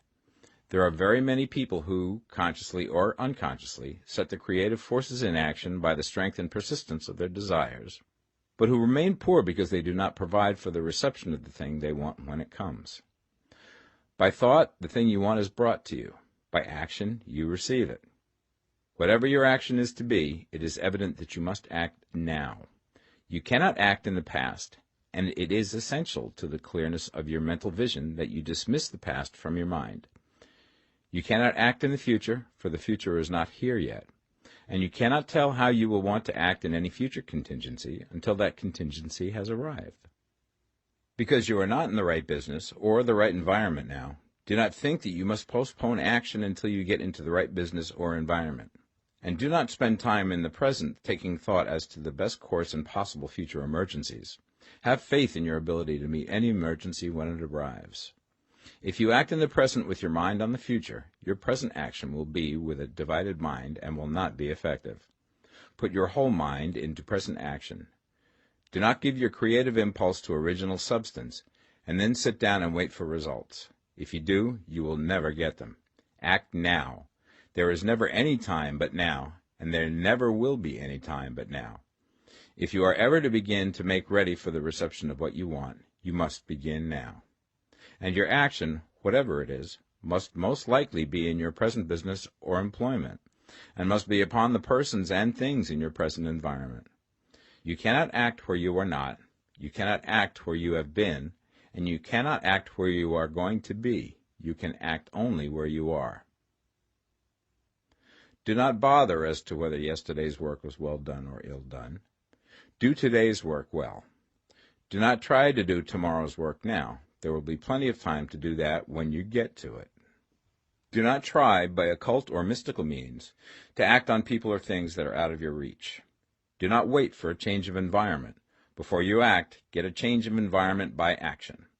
You can so act upon the environment in which you are now as to cause yourself to be transferred to a better environment. Hold with faith and purpose the vision of yourself in the better environment, but act upon your present environment with all your heart and with all your strength and with all your mind. Do not spend any time in daydreaming or castle building. Hold to the one vision of what you want and act now. Do not cast about seeking some new thing to do, or some strange, unusual, or remarkable action to perform as a first step towards getting rich. It is probable that your actions, at least for some time to come, will be those you have been performing for some time past, but you are to begin now to perform these actions in a certain way, which will surely make you rich. If you are engaged in some business and feel that it is not the right one for you, do not wait until you get into the right business before you begin to act. Do not feel discouraged or sit down and lament because you are misplaced. No man was ever so misplaced that he could not find the right place, and no man ever became so involved in the wrong business but that he could get into the right business. Hold the vision of yourself in the right business, with the purpose to get into it, and the faith that you will get into it and are getting into it, but act in your present business. Use your present business as the means of getting a better one, and use your present environment as the means of getting into a better one. Your vision of the right business, if held with faith and purpose, will cause the Supreme to move the right business towards you, and your action, if performed in a certain way, will cause you to move towards the business. If you are an employee or wage earner and feel that you must change places in order to get what you want, do not project your thought into space and rely upon it to get you another job. It will probably fail to do so.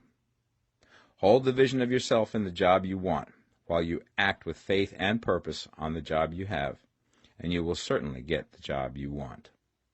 Your vision and faith will set the creative force in motion to bring it toward you, and your action will cause the forces in your own environment to move you toward the place you want. In closing this chapter, we will add another statement to our syllabus. There is a thinking stuff from which all things are made, and which, in its original state, permeates, penetrates, and fills the interspaces of the universe. A thought in this substance produces the thing that is imaged by the thought. Man can form things in his thought, and, by impressing his thought upon formless substance, can cause the thing he thinks about to be created. In order to do this, man must pass from the competitive to the creative mind. He must form a clear mental picture of the thing he wants, and hold this picture in his thoughts with the fixed purpose to get what he wants, and the unwavering faith that he does get what he wants, closing his mind to all that may tend to shake his purpose, dim his vision, or quench his faith. That he may receive what he wants when it comes, man must act now upon the people and things in his present environment. Chapter 12. Efficient Action. You must use your thought as directed in previous chapters and begin to do what you can do where you are, and you must do all that you can do where you are. You can advance only by being larger than your present place, and no man is larger than his present place who leaves undone any of the work pertaining to that place. The world is advanced only by those who more than fill their present places. If no man quite filled his present place, you can see that there must be a going backward in everything. Those who do not quite fill their present places are dead weight upon society, government, commerce, and industry. They must be carried along by others at a great expense. The progress of the world is retarded only by those who do not fill the places they are holding. They belong to a former age and a lower stage or plane of life, and their tendency is towards degeneration. No society could advance if every man was smaller than his place. Social evolution is guided by the law of physical and mental evolution. In the animal world, evolution is caused by excess of life. When an organism has more life than can be expressed in the function of its own plane, it develops the organs of a higher plane, and a new species is originated. There never would have been new species had there not been organisms which more than filled their places. The law is exactly the same for you. Your getting rich depends upon your applying this principle to your own affairs. Every day is either a successful day or a day of failure, and it is the successful days which get you what you want. If every day is a failure, you can never get rich, while if every day is a success, you cannot fail to get rich.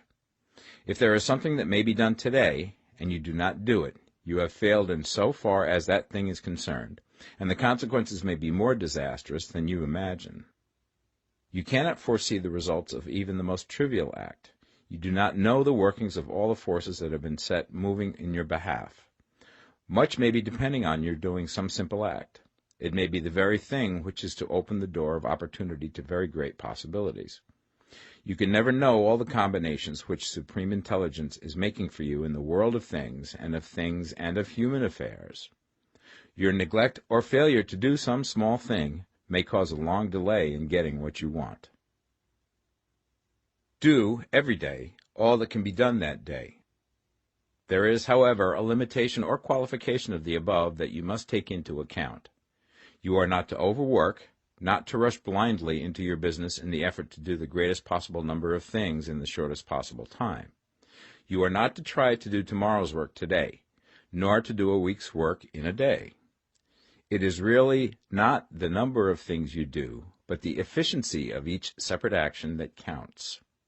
Every act is, in itself, either a success or a failure. Every act is, in itself, either effective or inefficient. Every inefficient act is a failure, and if you spend your life in doing inefficient acts, your whole life will be a failure. The more things you do, the worse for you if all your acts are inefficient ones. On the other hand, every efficient act is a success in itself, and if every act of your life is an efficient one, your whole life must be a success. The cause of failure is doing too many things in an inefficient manner, and not doing enough things in an efficient manner. You will see that it is a self-evident proposition that if you do not do any inefficient acts, and if you do a sufficient number of efficient acts, you will become rich. If, now, it is possible for you to make each act an efficient one, you see again that the getting of riches is reduced to an exact science, like mathematics. The matter turns, then, on the questions whether you can make each separate act a success in itself, and this you certainly can do. You can make each act a success because all power is working with you, and all power cannot fail. Power is at your service, and to make each act efficient, you have only to put power into it. Every action is either strong or weak, and when everyone is strong, you are acting in a certain way, which will make you rich. Every act can be made strong and efficient by holding your vision while you are doing it, and putting the whole power of your faith and purpose into it. It is at this point that the people fail who separate mental power from personal action. They use the power of the mind in one place and at one time, and they act in another place at another time. So their acts are not successful in themselves. Too many of them are inefficient. But if all power goes into every act, no matter how commonplace, every act will be a success in itself. And as in the nature of things, every success opens the way to other successes, your progress towards what you want and the progress of what you want toward you will become increasingly rapid. Remember that successful action is cumulative in its results. Since the desire for more life is inherent in all things, when a man begins to move towards larger life, more things attach themselves to him, and the influence of his desire is multiplied. Do, every day, all that you can do that day, and do each act in an efficient manner. In saying that you must hold your vision while you are doing each act, however trivial or commonplace, I do not mean to say that it is necessary at all times to see the vision distinctly to its smallest details. It should be the work of your leisure hours to use your imagination on the details of your vision, and to contemplate them until they are firmly fixed upon memory.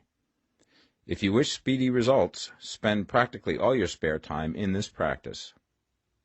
By continuous contemplation you will get the picture of what you want, even to the smallest details, so firmly fixed upon your mind and so completely transferred to the mind of formless substance, that in your working hours you need only to mentally refer to the picture to stimulate your faith and purpose, and cause your best effort to be put forth.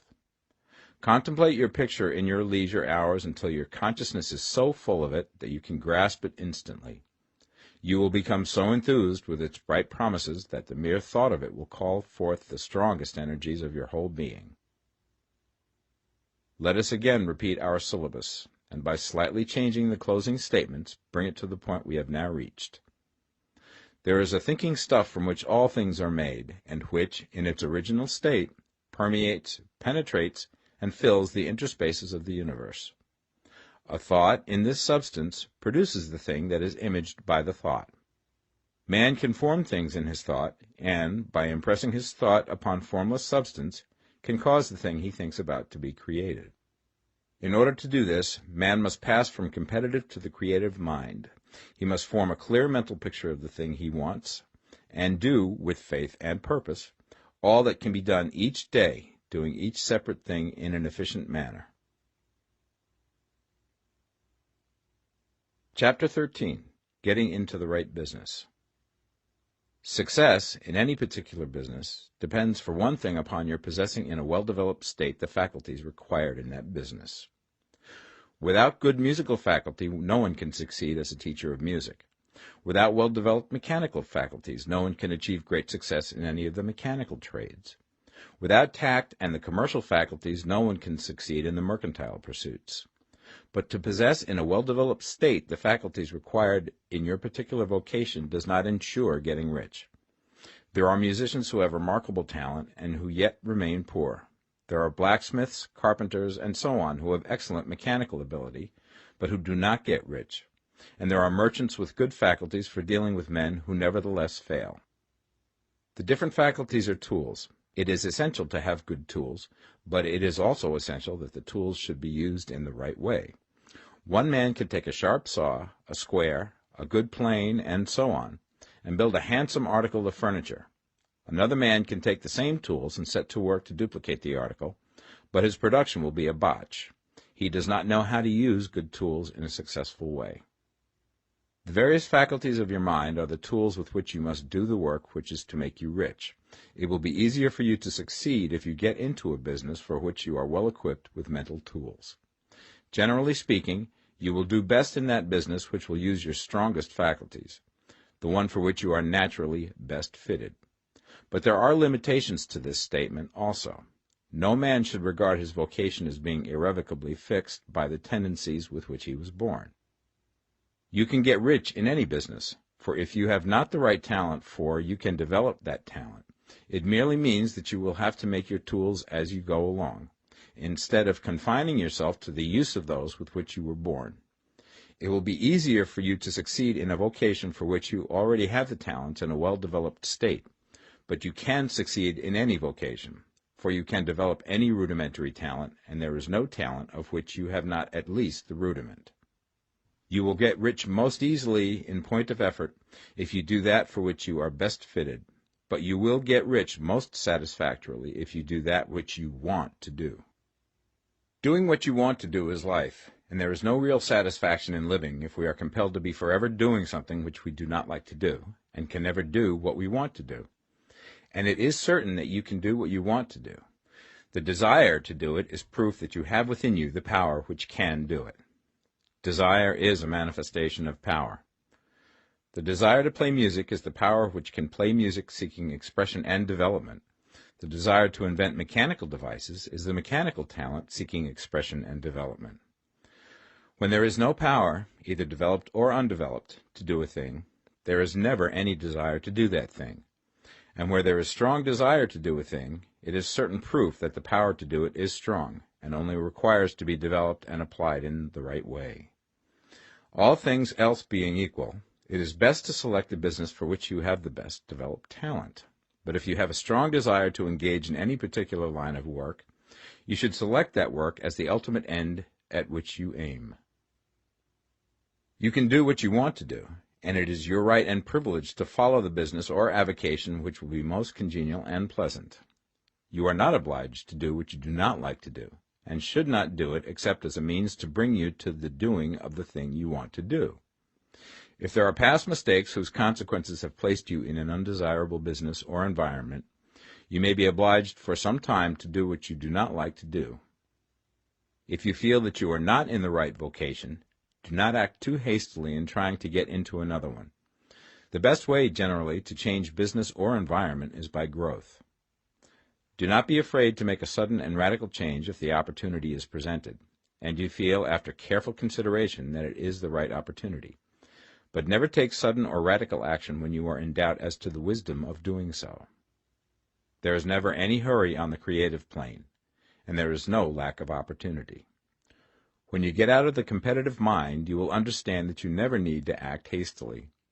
No one else is going to beat you to the thing you want to do. There is enough for all. If one space is taken, another and a better one will be opened for you a little further on. There is plenty of time. When you are in doubt, wait. Fall back on the contemplation of your vision, and increase your faith and purpose. And by all means, in times of doubt and indecision, cultivate gratitude. A day or two spent in contemplating the vision of what you want, and in earnest thanksgiving that you are getting it, will bring your mind into such close relationship with the Supreme that you will make no mistake when you do act. There is a mind which knows all there is to know, and you can come into close unity with this mind by faith and the purpose to advance in life if you have deep gratitude. Mistakes come from acting hastily, or from acting in fear or doubt, or in forgetfulness of the right motive, which is more life to all and less to none. As you go on in the certain way, opportunities will come to you in increasing number, and you will need to be very steady in your faith and purpose, and to keep in close touch with the all-mind by reverent gratitude. Do all that you can do in a perfect manner every day, but do it without haste, worry, or fear. Go as fast as you can, but never hurry. Remember that in the moment you begin to hurry, you cease to be a creator and become a competitor. You drop back upon the old plane again. Whenever you find yourself hurrying, call a halt. Fix your attention on the mental image of the thing you want, and begin to give thanks that you are getting it. The exercise of gratitude will never fail to strengthen your faith and renew your purpose. Chapter 14. The Impression of Increase. Whether you change your vocation or not, your actions for the present must be those pertaining to the business in which you are now engaged. You can get into the business you want by making constructive use of the business you are already established in, by doing your daily work in a certain way. And insofar as your business consists in dealing with other men, whether personally or by letter, the key thought of all your efforts must be to convey to their minds the impression of increase. Increase is what all men and women are seeking. It is the urge of the formless intelligence within them, seeking fuller expression. The desire for increase is inherent in all nature. It is the fundamental impulse of the universe. All human activities are based on the desire for increase. People are seeking more food, more clothes, better shelter, more luxury, more beauty, more knowledge, more pleasure. Increase in something, more life. Every living thing is under this necessity for continuous advancement. Where increase of life ceases, dissolution and death set in at once. Man instinctively knows this, and hence he is forever seeking more. This law of perpetual increase is set forth by Jesus in the parable of the talents. Only those who gain more retain any. From him who hath not shall be taken away even that which he hath. The normal desire for increased wealth is not an evil or a reprehensible thing. It is simply the desire for more abundant life. It is aspiration. And because it is the deepest instinct of their natures, all men and women are attracted to him who can give them more of the means of life. In following the certain way, you are getting continuous increase for yourself, and you are giving it to all with whom you deal. You are a creative center from which increase is given off to all. Be sure of this, and convey assurance of the fact to every man, woman, and child with whom you come in contact. No matter how small the transaction, even if it be only the selling of a stick of candy to a little child, put into it the thought of increase, and make sure that the customer is impressed with the thought. Convey the impression of advancement with everything you do, so that all people shall receive the impression that you are an advancing man, and that you advance all who deal with you. Even to the people whom you meet in a social way, without any thought of business, and to whom you do not try to sell anything, give the thought of increase. You can convey this impression by holding the unshakable faith that you, yourself, are in the way of increase, and by letting this faith inspire, fill, and permeate every action. Do everything that you do in the firm conviction that you are an advancing personality, and that you are giving advancement to everybody. Feel that you are getting rich, and that in doing so you are making others rich, and conferring benefits to all. Do not boast or brag of your success, or talk about it unnecessarily. True faith is never boastful. Wherever you find a boastful person, you find one who is secretly doubtful and afraid. Simply feel the faith, and let it work out in every transaction. Let every act and tone and look express the quiet assurance that you are getting rich, that you are already rich. Words will not be necessary to communicate this feeling to others. They will feel the sense of increase when in your presence, and will be attracted to you again. You must so impress others that they will feel that in associating with you they will get increase for themselves. See that you give them a use value greater than the cash value you are taking from them. Take an honest pride in doing this, and let everybody know it, and you will have no lack of customers. People will go where they are given increase, and the Supreme, which desires increase in all, and which knows all, will move towards you men and women who have never heard of you. Your business will increase rapidly, and you will be surprised at the unexpected benefits which will come to you. You will be able from day to day to make larger combinations, secure greater advantages, and to go on into a more congenial vocation if you desire to do so. You must never lose sight of your vision of what you want, or your faith and purpose to get what you want. Let me here give you another word of caution in regards to motives. Beware of the insidious temptation to seek for power over other men. Nothing is so pleasant to the unformed or partially developed mind as the exercise of power or dominion over others. The desire to rule for selfish gratification has been the curse of the world. For countless ages, kings and lords have drenched the earth with blood in their battles to extend their dominions, this not to seek more life for all, but to get more power for themselves. Today, the main motive in the business and industrial world is the same. Men marshal their armies of dollars and lay waste the lives and hearts of millions in the same mad scramble for power over others. Commercial kings, like political kings, are inspired by the lust for power. Jesus saw in this desire for mastery the moving impulse of that evil world he sought to overthrow. Read the 23rd chapter of Matthew and see how he pictures the lust of the Pharisees to be called master, to sit in the high places, to domineer over others, and to lay burdens on the backs of the less fortunate. And note how he compares this lust for dominion with the brotherly seeking for the common good to which he calls his disciples. Look out for the temptation to seek for authority, to become a master, to be considered as one who is above the common herd, to impress others by lavish display, and so on. The mind that seeks for mastery over others is the competitive mind, and the competitive mind is not the creative one. In order to master your environment and your destiny, it is not at all necessary that you should rule over your fellow men, and, indeed, when you fall into the world's struggle for the high places, you begin to be conquered by fate and environment, and your getting rich becomes a matter of chance and speculation. Beware the competitive mind. No better statement of the principle of creative action can be formulated than the favorite declaration of the late Golden Rule Jones of Toledo. What I want for myself, I want for everybody.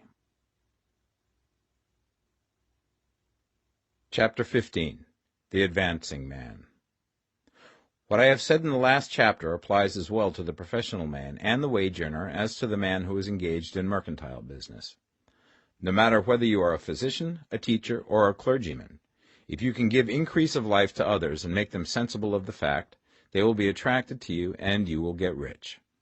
The physician who holds the vision of himself as a great and successful healer, and who works towards the complete realization of that vision with faith and purpose, as described in former chapters, will come into such close touch with the source of life that he will be phenomenally successful.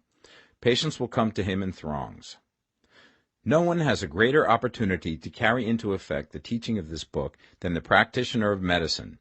It does not matter to which of the various schools he may belong, for the principle of healing is common to all of them, and may be reached by all alike. The advancing man in medicine, who holds to a clear mental image of himself as successful, and who obeys the laws of faith, purpose, and gratitude, will cure every curable disease he undertakes, no matter what remedies he may use. In the field of religion, the world cries out for the clergyman who can teach his hearers the true science of abundant life.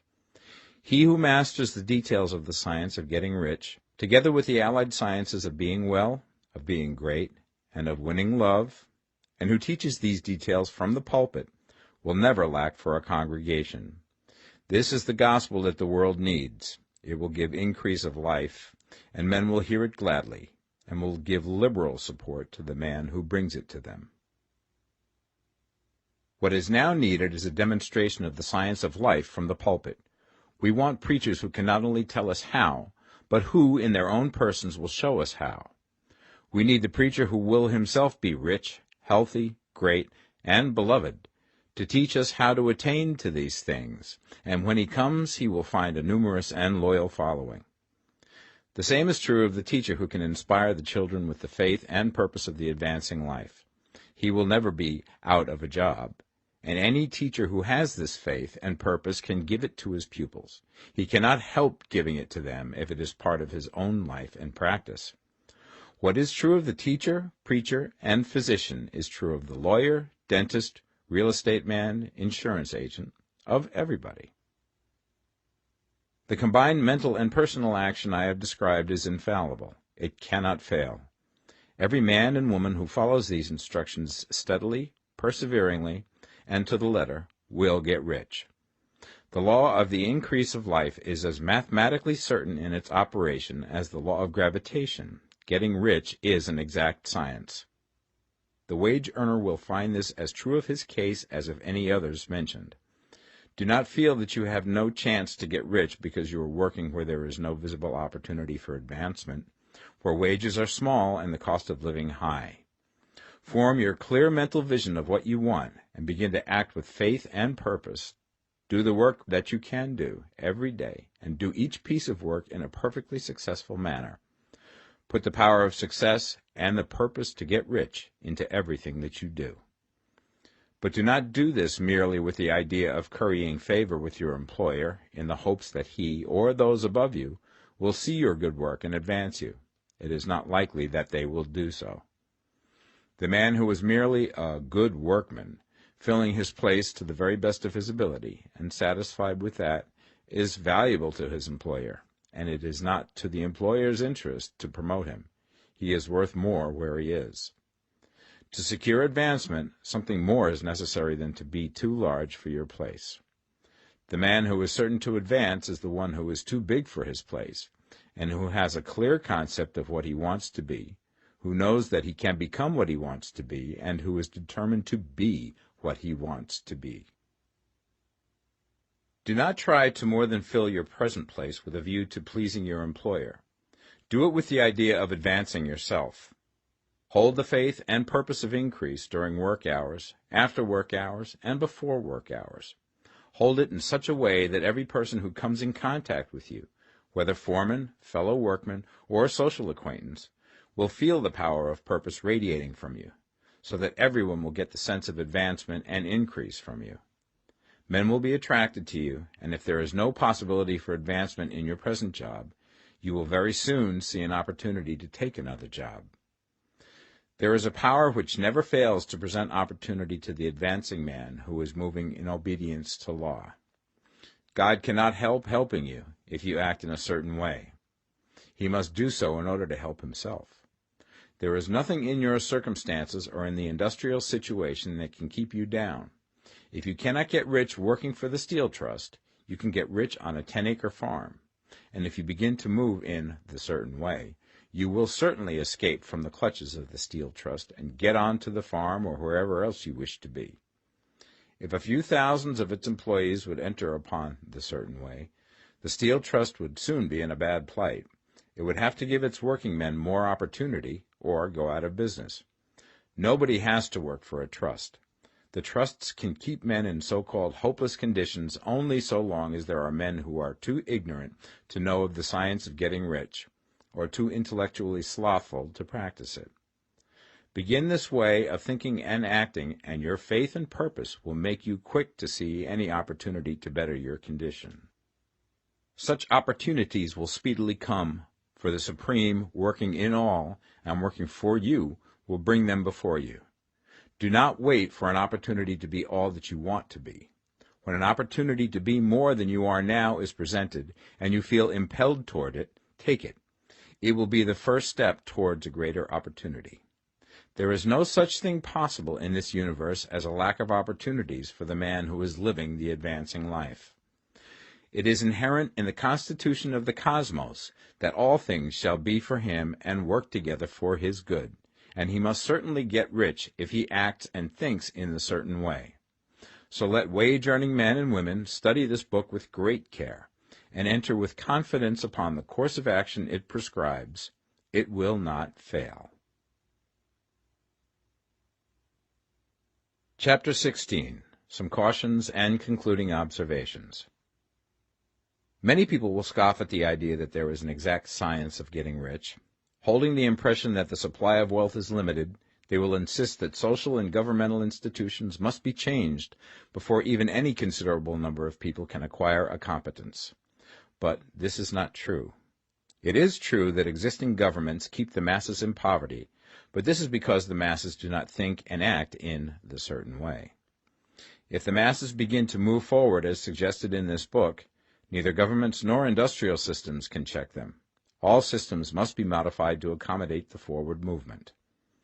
If the people have the advancing mind, have the faith that they can become rich, and move forward with the fixed purpose to become rich, nothing can possibly keep them in poverty. Individuals may enter upon the certain way at any time and under any government, and may make themselves rich. And when any considerable number of individuals do so under any government, they will cause the system to be so modified as to open the way for others. The more men who get rich on the competitive plane, the worse for others. The more who get rich on the creative plane, the better for others. The economic salvation of the masses can only be accomplished by getting a large number of people to practice the scientific method set down in this book and become rich. These will show others the way and inspire them with a desire for real life, with the faith it can be attained, and with the purpose to attain it. For the present, however, it is enough to know that neither the government under which you live nor the capitalistic or competitive system of industry can keep you from getting rich. When you enter upon the creative plane of thought, you will rise above all these things and become a citizen of another kingdom. But remember that your thought must be held upon the creative plane. You are never for an instant to be betrayed into regarding the supply as limited, or into acting on the moral level of competition.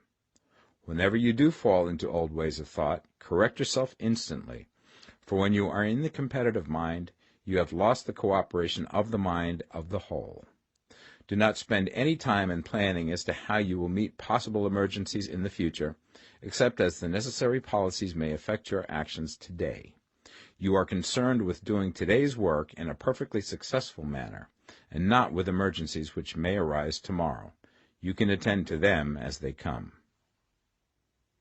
Do not concern yourself with questions as to how you shall surmount obstacles which may loom upon your business horizon, unless you can see plainly that your course must be altered today in order to avoid them. No matter how tremendous an obstruction may appear at a distance, you will find that if you go on in the certain way, it will disappear as you approach it, or that a way over, through, or around it will appear. No possible combination of circumstances can defeat a man or woman who is proceeding to get rich along strictly scientific lines. No man or woman who obeys the law can fail to get rich, any more than one can multiply 2 by 2 and fail to get 4. Give no anxious thought to possible disasters, obstacles, panics, or unfavorable combinations of circumstances. It is time enough to meet such things when they present themselves before you in the immediate present, and you will find that every difficulty carries with it the wherewithal for its overcoming. Guard your speech. Never speak of yourself, your affairs, or of anything else in a discouraged or discouraging way.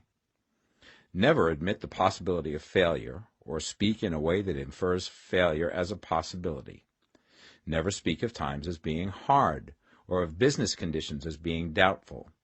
Times may be hard and business doubtful for those who are on the competitive plane, but they can never be so for you.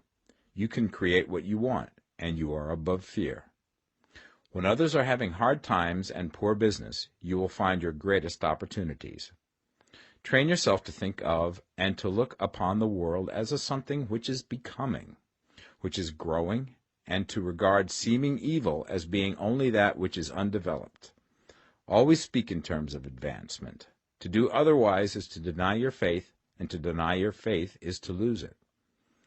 Never allow yourself to feel disappointed. You may expect to have a certain thing at a certain time, and not get it at that time, and this will appear to you like failure. But if you hold to your faith, you will find that the failure is only apparent. Go on in the certain way, and if you do not receive that thing, you will receive something so much better that you will see that the seeming failure was really a great success. A student of this science had set his mind on making a certain business combination which seemed to him at the time to be very desirable, and he worked for some weeks to bring it about. When the crucial time came, the thing failed in a perfectly inexplicable way. It was as if some unseen influence had been working secretly against him. He was not disappointed. On the contrary, he thanked God that his desire had been overruled, and went steadily on with a grateful mind. In a few weeks an opportunity so much better came his way that he would not have made the first deal on any account, and he saw that a mind which knew more than he knew had prevented him from losing the greater good by entangling himself with the lesser. That is the way every seeming failure will work out for you, if you keep your faith, hold to your purpose, have gratitude, and do, every day, all that can be done that day, doing each separate act in a successful manner. When you make a failure, it is because you have not asked for enough. Keep on, and a larger thing than you were seeking will certainly come to you. Remember this. You will not fail because you lack the necessary talent to do what you wish to do. If you go on as I have directed, you will develop all the talent that is necessary to the doing of your work. It is not within the scope of this book to deal with the science of cultivating talent, but it is as certain and simple as the process of getting rich. However, do not hesitate or waver for fear that when you come to any certain place you will fail for lack of ability. Keep right on, and when you come to that place, the ability will be furnished to you. The same source of ability which enabled the untaught Lincoln to do the greatest work in government ever accomplished by a single man is open to you. You may draw upon all the mind there is for wisdom to use in meeting the responsibilities which are laid upon you. Go on in full faith. Study this book. Make it your constant companion until you have mastered all the ideas contained in it. While you are getting firmly established in this faith, you will do well to give up most recreations and pleasure, and to stay away from places where ideas conflicting with these are advanced in lectures or sermons. Do not read pessimistic or conflicting literature, or get into arguments upon the matter. Do very little reading, outside of the writers mentioned in the preface. Spend most of your leisure time in contemplating your vision, and in cultivating gratitude, and in reading this book. It contains all you need to know of the science of getting rich, and you will find all the essentials summed up in the following chapter. Chapter 17. Summary of the Science of Getting Rich. There is a thinking stuff from which all things are made, and which, in its original state, permeates, penetrates, and fills the interspaces of the universe. A thought in this substance produces the thing that is imaged by the thought. Man can form things in his thought, and by impressing his thought upon formless substance can cause the thing he thinks about to be created. In order to do this, man must pass from the competitive to the creative mind, otherwise he cannot be in harmony with the formless intelligence, which is always creative and never competitive in spirit. Man may come into full harmony with the formless substance by entertaining a lively and sincere gratitude for the blessings it bestows upon him. Gratitude unifies the mind of man with the intelligence of substance, so that man's thoughts are received by the formless. Man can remain upon the creative plane only by uniting himself with the formless intelligence through a deep and continuing feeling of gratitude. Man must form a clear and definite mental image of the things he wishes to have, to do, or to become, and he must hold this mental image in his thoughts, while being deeply grateful to the Supreme that all his desires are granted to him. The man who wishes to get rich must spend his leisure hours in contemplating his vision, and in earnest thanksgiving that the reality is being given to him. Too much stress cannot be laid on the importance of frequent contemplation of the mental image, coupled with unwavering faith and devout gratitude. This is the process by which the impression is given to the formless, and the creative forces set in motion. The creative energy works through the established channels of natural growth, and of the industry and social order. All that is included in his mental image will surely be brought to the man who follows the instructions given above, and whose faith does not waver. What he wants will come to him through the ways of established trade and commerce. In order to receive his own when it shall come to him, man must be active, and this activity can only consist in more than filling his present place. He must keep in mind the purpose to get rich through the realization of his mental image. And he must do, every day, all that can be done that day, taking care to do each act in a successful manner. He must give to every man a use value in excess of the cash value he receives, so that each transaction makes for more life, and he must so hold the advancing thought that the impression of increase will be communicated to all with whom he comes in contact. The men and women who practice the foregoing instructions will certainly get rich, and the riches they receive will be in exact proportion to the definiteness of their vision, the fixity of their purpose, the steadiness of their faith, and the depth of their gratitude.